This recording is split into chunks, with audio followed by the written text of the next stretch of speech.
Hello viewers, welcome to my YouTube channel. This is Sarayum. Today's topic is morpheme. It is a property of word. It is classified into two types: free, bound. Free is the concept of standalone. Bound is the concept of opposite to free. Can't stand alone.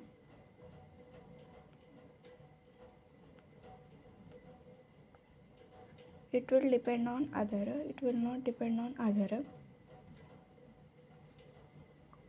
It is a structural component. Is used for